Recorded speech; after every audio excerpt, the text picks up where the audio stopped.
Hey everyone, welcome back to the Asian Hope podcast. This is season 2, episode 3. Um, Today we're talking about personally for me, a very important topic that I feel very strongly about. And I have the honor of hosting a podcast with the Director of Education, um, Mrs. Seng. Could you introduce yourself a little bit and go into what exactly is your role in what we're going to be discussing today? Yeah, so my name is Mrs. Seng, and I'm the Director of Education for both Asian Hope International School and Logos International School. And a big part of my role of overseeing the schools is ensuring that our schools are safe places. So I oversee the child safety team and all that we do at the schools. I just want to start it off by asking you, uh, what does a safe school mean to you? Yeah, so for me and for our students, I think a safe school is one where both the students and the staff they are respected, where our students feel safe emotionally, physically, spiritually, and in all aspects of their life. And when we talk about our students being safe, we mean at school or anywhere in their life. I think the fact that our school cares up to the point where it extends past their well-being at school, I think that's really important, and um, it's very crucial to what the scripture says as well. Um, I know that this is a little bit of a new policy that we're introducing this year. A lot of the things that you are putting into action um, have mainly been from the start of this year. How do you think students have noticed that the environment around them has become a little bit more welcoming and there have been more precautions that have been taken? Yeah. So I think we've had a policy for actually more than 10 years, but we've really worked at making sure that everyone is aware of it. Mm. And although it's something that our teachers and staff know about, we really wanted to make sure this year that our students knew about the policy. So we worked hard to make it more visible. We put up signs around the school. We designated a child safety lead. So it's not just me taking care of the kids. We also have Mrs. Joanne, a child safety lead, and she is a person in the school who really helps with things. And we've also taken time to go to the assemblies and to explain to students hey, we have this child safety team, a group of people who really care about you and give students a place to speak up if needed. So, although it's not necessarily new, we've really worked to make sure that students are aware of it because if nobody knows about it, then we're not really keeping you safe. Yeah, it's like um, the kinds of things that students approach you with. They're very sensitive topics, Yeah.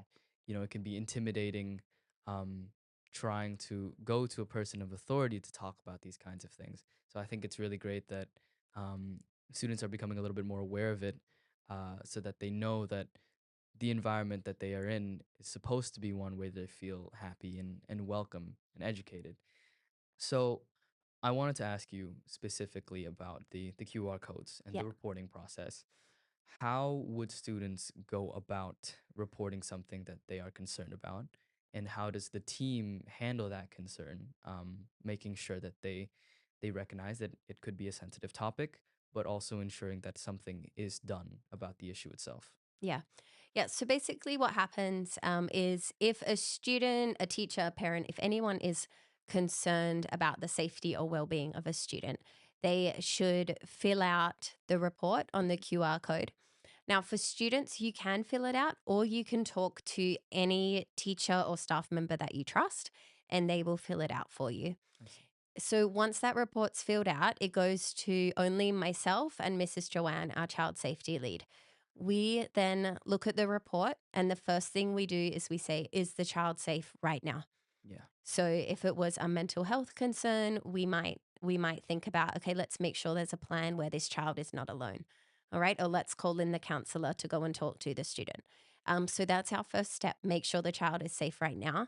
Then we start to gather some more information. So we might have a look at the students' attendance records. We might learn a little bit about their family. It really depends on the situation. Yeah. So our goal is just to get information to see how we can help.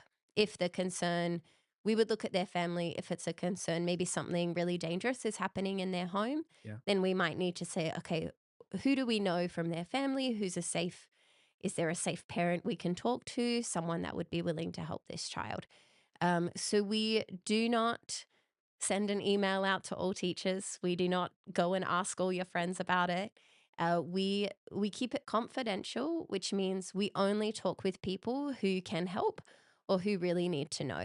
Yeah. So, as a secondary student, it may be the head of secondary, Mrs. Tui, might need to know Mhm. about. Yeah, so we may talk with her about it if she can help. And then what we do is we put together a child safety plan.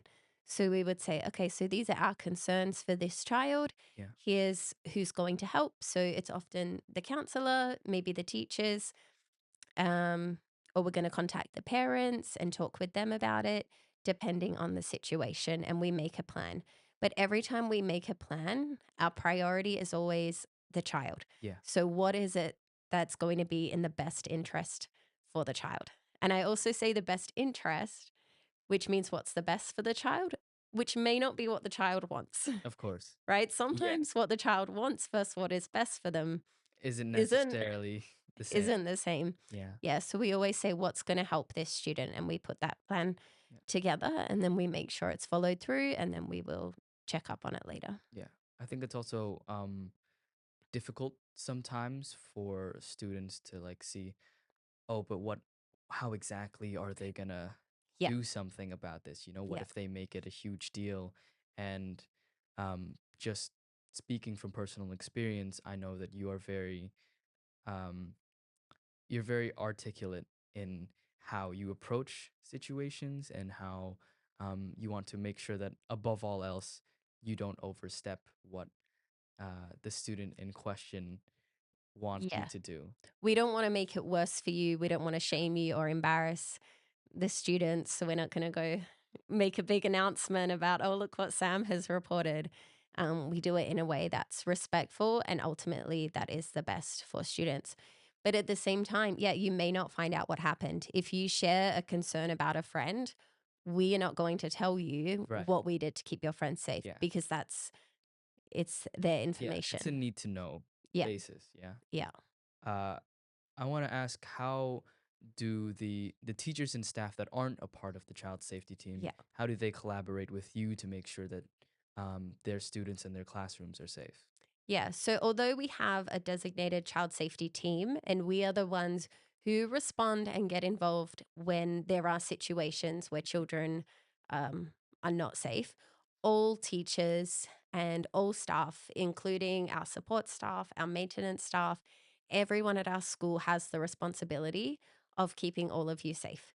So, it could be in the way that they communicate with you. Our teachers are held to a high standard of Yeah. making sure it's appropriate and professional communication. But then, even our maintenance, they have to keep the school physically safe. If things are broken, students can get hurt. Our kitchen and our cleaners, they need to as well keep things safe when they're cooking or when they're cleaning. So, every adult in the school, we all know that it's our job to keep you safe. And if we see something wrong, if any of us see something wrong, we all need to speak up. Do you think that there's a degree of student agency when it comes to ensuring that they are also safe and that the teachers are safe as well? Because you mentioned that this this policy doesn't only extend to students; it's also to ensure that staff are safe as well. Yeah, that's right. I mean, the students, they need to speak up when there are things. When students are worried for their friends, teachers, we see our students every day, but we never know as much as Yeah, what is going on, right? As what the students do. So the students have that responsibility as well to speak up and to tell a teacher, tell a trusted adult when something is going on. But then we say our teachers also, they need to be respected. mhm, And students need to have respect for their teachers to speak to them in an appropriate way, for sure. and make sure that everyone is treated with respect and safe at school. Are there any like small habits or routines that you know a lot of students might overlook in their day to day life that their teachers or even themselves do that kind of help to ensure the communication and the relationship between teachers and student stay professional and safe? So when teachers are with their students, there are definitely boundaries and guidelines that they're expected to follow. Hmm. Teachers, we really care about our students. We uh, love who you are, but we are not your friends, right? Yeah, So we become invested in our students' lives, but we, as much as we might know you for a long time, we are not your friends, and so we do have certain boundaries that we need to respect. So sometimes that means telling students, okay, that's too much yeah, information. I don't TM. want to know, right? Yeah. And we want students to be open to share, Mhm. but it's always got to be very one sided. The teachers aren't the ones telling the students about our personal issues and our personal drama. So we need to make sure that we are being that calm person for you where students can go to with their issues, Yeah, but always a very safe person and they know what they're going to expect. yeah, and the policies that you're putting into place this year, it's to allow students to have sort of an easier way to approach their teachers. Because just me personally, an email might feel um, little less personal than I would want it to be when it comes down to sensitive topics. So we have the QR codes now Yeah. dotted around the school, right? Um, how do you think that has encouraged or lessened the intimidation factor for students when it comes to going to their teachers with their issues? Yeah. So the idea behind QR codes is that the students can share any concern. Hmm. And it could be, it could be a concern about an adult, but it could also be I'm concerned about my friend's mental health Yeah, or my friend's well being, um, or I'm worried about something happening in my friend's home life. And it's just to take that pressure down that it's not meant to be a big scary thing. You're not reporting it to the police. It's yeah, not going straight to your parents. Sometimes parents need to know. of course. It's not getting a staff member in trouble. It's just saying, I'm worried about something and I need to tell someone. So we want to make that as accessible as we can for students, but without making it, it's not about reporting teachers and getting people in trouble. It's just, I want to be able to talk about Yeah, how I'm feeling. allowing them to have their voice Yeah. and be able to reach this Exactly. And the issues easier. goal is just to make things better for everyone involved. It's not about, getting people in trouble unless there's a really big reason and Yeah. something really bad has happened.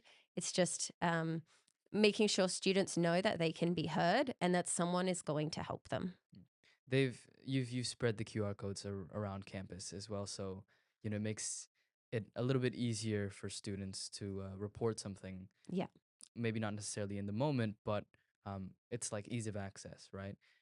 What other sort of protocols have you put into place around the school that aren't the QR codes or aren't necessarily about reporting that you think help to make the students feel a little bit more welcome and a little bit more safe? Yeah, I think maybe as I mentioned earlier, we have a child safety lead. And so that is our year 3 teacher, Mrs. Joanne, who taught many of our students. And she has been trained in child safety and response team. But it means aside from me, who's also the head of school, so it can feel maybe a bit scary to come to me, everyone knows there's a teacher that they can go to. We Hmm. also did a lot of work with teachers before any of the students even came back. It was in July. We did a lot of training with teachers Yeah. and explained to them again what kind of things are child safety concerns. And really, our big goal is that we want to report the things that seem smaller, not wait until there's really big issues. So our all of our teachers and our staff have a much stronger understanding now. And instead of waiting until there's a big problem, they might see a child maybe acting in a different way, and then they can raise that concern. And Right. then the Yeah. child safety team, we will find the best person to talk to them, which could be their teacher, it could be a counselor, but it's just about raising awareness with everyone, including with parents as well, that hey, when we see an issue, let's speak up and let's try to solve it and let's try to prevent things becoming really big Yeah. problems. I think that's a really good way to approach sensitive issues like this. It's not really uh, a good thing for the issue to become noticeable to the point where it's a big deal. Yeah. I think the fact that, you try and sort of nip it in the bud Yeah. before it gets to that progression, I Yeah. think that's really beneficial for a lot of students. Yeah. Um, I wanted to pick your brain about how do things like classroom setups or like hallways or common areas where students regularly interact with Yeah. each other or teachers, how does that affect the way students feel in their school? Yeah, for sure. So there's kind of two sides of it. As you will know, we have a lot of windows in Yeah, our school. There's definitely. windows everywhere. We did this one because the light coming in is really great for learning, and natural light and mood and environment is great. The other reason is so we can see what's going on, Yeah. right? Anyone can walk down the hallway and they can make sure that the students are Are treating safe. each Yeah. other properly, they're being safe. I often walk down and say, hey, stop running, get down, what are you doing? Yeah. So it's a good way to make sure that people are safe. Hmm. So the way we actually built the building was with that in mind. The other thing is we really want you to be comfortable at school. We want you to enjoy school. We don't want you to come in and sit in a desk all day and be bored out of your mind just thinking about how bored you are waiting for the school day to end, right? Not Hmm. every moment of school is going to be fun. Yeah, There of are course. times that you just have to study and work hard, but your classrooms have been designed intentionally with the flexible seating, with group seating, individual seating, with your Yeah. couches, because we want you to really enjoy being at school and be comfortable and love being here. If school's, I think, a place that you want to be, it's going to be better for you in your learning. Yeah, definitely. Like, I think if we come to school with a positive attitude, we're much more likely to get into the lesson itself, listen to our teachers. And this is coming from someone who transferred in like Yeah. year 4, year 5 ish. I was pretty used to that whole, you're at your desk, you got your textbook, and this is how the day is going to be.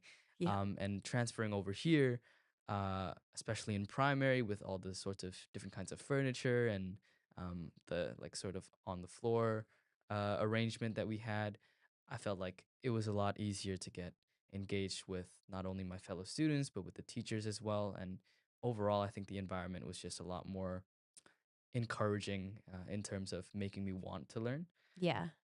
And it's the same, I think, even outside. Our school is a really beautiful green space Yeah. in Phnom Penh, and it's like coming into a park sometimes. It's full of nature, and that's so important for mental health and just enjoying the environment that you're in.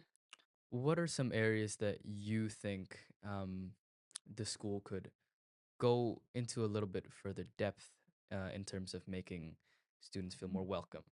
Yeah, I think, I mean, we're always finding ways to improve, but Hmm. obviously the resources and the budget is always what can prevent us. Yeah. I think a big area we would love to have more sports facilities and bigger, a dream world, a nice air conditioned I think indoor gym. a lot of our student body would agree with that. Yes. And it's always the balance of like being outside is great, but it's also really hot. It is. So continuing to develop our outside and our common spaces, while that's a long-term goal, we also have to weigh up the cost of it. Yeah. But we want to keep improving those spaces for our students, especially as we grow. We have over 750 Wow. students now. Yeah, so we need to keep growing that area. Um, One space where definitely, and this is an example of how the school environment affects safety, Hmm. is as you know, we're making a new early years building. Yep. And so our youngest learners, the 3 to 7 year olds, they're going to be having their very own outdoor area and playground, and it will be closed off so they don't have the big kids coming and running on the top of them. But that's a way that we will grow our outdoor area and keep it really safe for those little ones, and then frees up the rest of the school for Yeah. the older I think a students. lot of students also notice the amount of investment that the teachers and administration put into making sure that the school is a welcoming space. Yeah, I mean, I, for one, a lot of us noticed the QR codes yeah, when they were put up, but also things like new furniture being added to classrooms or different layouts, like for the year 12s, we were allowed to sort of pick our own seating arrangements, Yeah. get into areas where we feel a little bit more comfortable learning with ourselves and with our teachers and our fellow classmates. So I think that does really impact the attitude of a lot of students when they see that the school really does care about the Yeah. environment that they're putting them in. Um, how do you think students and teachers can collaborate more in terms of improving the school atmosphere?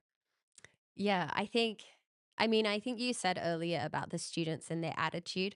I think Yeah, having a positive attitude is a really big thing for students. For students, we ask that you show up each day and you try your best, right?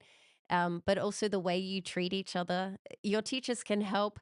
We can advise you on how to be a good friend. We can punish students when they're not. But ultimately, the friendships and relationships you have with each other, that's going to be on the students. So I think the way you treat each other is a really big thing. The way you communicate with your teachers, but then even things like cleaning up um, after yourselves. The outdoor area. It's lovely, but then sometimes it's got water bottles and a little bit hats of and trash here and there. student uniforms and trash. So I think students collectively taking pride in their school Yeah, and taking care of it can help school to feel really welcoming and that they want to be there. I think for teachers, uh, firstly, I would say we really aim to hire teachers who care. If yeah, you are not someone who cares about students, it doesn't mean you'll be perfect and you'll get it right. But if you're not someone who really genuinely cares about your students, you shouldn't be a teacher, I think, because we're here for you guys, for the students. But teachers really show their care by continuing to grow. So even 2 weeks ago, all of your teachers took part in professional development, mm, learning how to make their lessons more the engaging. Viola training. The Biola training, yes. So we had professors come from the US Wow. and they were helping us to understand how students with learning differences and how they can learn in different ways. And as teachers, what can we do to make sure every single child is included in our classrooms? So I think for teachers, continuing to grow and develop our teaching skills is a way that we can show students that Yeah. we care about them. I think we also notice the improvement and like the effort the teachers try and go to. Things like feedback forms or Yeah. just asking in the class, even like, what can we do better? What can we accommodate you with that would make you feel like you want to learn more? Like, so that you can draw more from the lessons that we are giving you. And I think us noticing that this is off of Teacher Appreciation Week, which a few weeks ago, but I think we also kind of hope that when we notice it, that you feel encouraged to continue to try and grow and to Yeah. learn alongside us as well. Um, I wanted to ask if you have seen any like ideas from other schools or from other environments that you would want to apply to our environment that you think could benefit uh, our school. Do you have any ideas? I mean, um, I think this is going to be a little bit controversial, That's all right. but Mm. I do think that the phone thing Yeah. was a good thing. Yeah. Um, I wouldn't say that I agree with the way like it was set out specifically, Yeah. but things like limiting the sort of websites we have Mm. access to in schools, or limiting the kind of apps we can use, and just the amount of time or access that we have on devices in general. Yeah. I think that was really beneficial. Yeah. Um, I still use my phone from time to time, but We should have access limited, yeah. but Um, Also things like um, having a more streamlined way of communicating with your teachers with the okay. Google chat. Yeah. I think that was really, really nice. Because with students with a lot of extracurriculars, like myself, for Makes it example, easier. yeah, I'm in like the media team and production and student council. It's hard to make sure that you aren't contacting your teacher in an inappropriate way Yeah. or at an inappropriate time. Um, which can be the case with using a lot of social media platforms to contact your Yeah. teacher. Because sometimes the email, It it's can a be little slow. slow. Yeah, Yeah. it's a little slow. But I've had a lot of good experiences with using the Google Chat and So, receiving information with my teachers. yeah. Uh, So I would say I'm not sure right now if I could think of other things that other schools do. But what I would say is it's something we're always looking at. yeah, Like whenever students give us feedback of, hey, could we try this or this, we always look into it. Or when we do get ideas from other schools, it's definitely something that we bring back and we look at it in our school's context and we say, what could work? What can we do? Why or why not? So I don't know that I have an example exactly of something I would try, but I would say we're always open yeah. to learning and growing and making things better. Yeah. Okay. Um, for let's go into like a little bit more of the like future focused questions. Yeah. Um, what do you hope for students to take away from their experience at Asian Hope after they graduate? Yeah. Yeah. For me, the biggest thing is I want students to know their value. I want them to know that they are cared for. And I want them to know who they are ultimately as children of God. And He has created them to be exactly who they are. And I hope that in school they are given the opportunity to learn so many different things. That's why we provide the service clubs, the extracurricular, but also your lessons are engaging and fun because I want the children to really know what it is that they enjoy. I think a lot of our graduates remember very fondly of the time that they spent here. Yeah. If you could give one message to parents, current students, alumni that have graduated about keeping their environment safe, not just necessarily in their school, but Yeah. in their own personal lives, what would it be? Yeah. I think it would be that if, um, I guess as a school, we think about it in that if our children aren't safe, if they are not taken care of physically, emotionally, spiritually, then they can't learn. And I think that's the same in life. Yeah, If your physical, mental, emotional needs are not met, you're not going to thrive and you're not going to do well. So I think it's so important to look at life. We call it holistic point of view, right? We care so much more about your academics. And this is what we say with parents as well. Like, mhm, yes, their academics are important, but also who they are as a person is so important. And so I guess I don't know if it's one message, but for our students, I think that who you are matters so much more than all the things you might achieve or all the things that you might go on to do. And then, of course, we are a Christian school, and it is my belief that it's not just who you are, but it's who you are in Christ, and knowing who that person um, is so much more than anything you could ever do in your life. I think that's a great message to give to our students. Um, I just want to address the students directly. Um, if you are going through anything, regardless of whether or not it's about academics or sports or what's going on in your personal lives, um, the people and the teachers and the staff at the school really do care about you, and you should feel no shame or no intimidation in going to them and asking for help, because that is what they are here for, and they will do the best that they can to make you feel safe and make you feel welcome. Thank you so much, Mrs. Sang, Thank for you. talking with me today, and I hope you guys have a bit of a better idea of the safety and the policies that are around our school to make sure you guys feel happy and educated and healthy.